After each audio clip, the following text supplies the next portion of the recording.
Greetings, church family. It gives me great pleasure to bring this special word of encouragement to us, to thank those of you who have been a part of the fall evangelistic meeting with your presence, with your support, and most importantly, with your prayers. We thank God for your faithfulness in praying for the evangelists, praying for the evangelistic team, for our equipment, and for the staff, the deacons, deaconesses, ushers, those who are part of making this evangelistic meeting, our Bible counselors, and the work that they're doing each and every day, even now as I speak.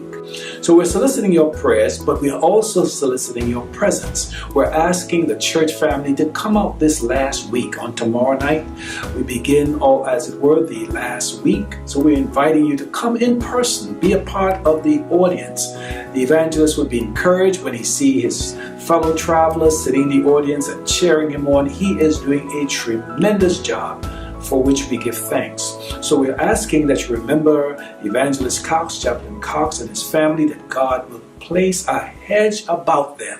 Because whenever we endeavor to do this work, Satan comes with all kinds of distractions to keep us off balance. So we are asking you to pray for him. Pray for those who are being studied with. And do come out on tomorrow night and on Sabbath. The church is open.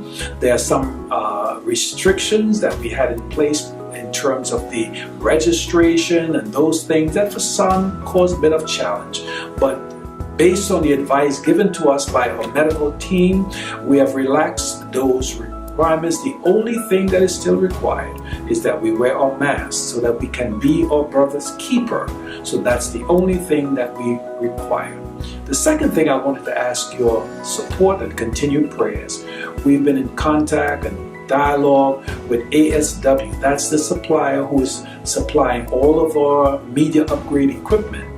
They informed us on Tuesday that they have about 80% of the equipment in hand.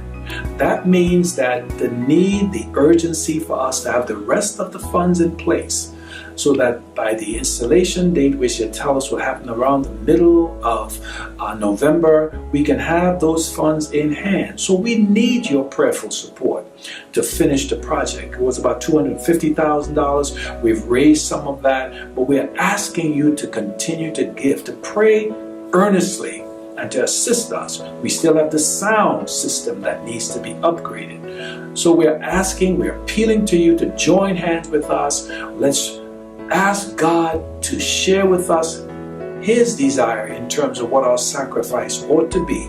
And we know that together we can make this project a completed project with all of the funds in place, so that when the installation is complete, we can write the check and say, to God be the glory. You have been wonderful. You have been supportive.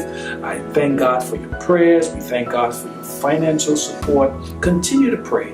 Make this a matter of prayer and ask God, what is your sacrifice to God to making sure that this media upgrade is done?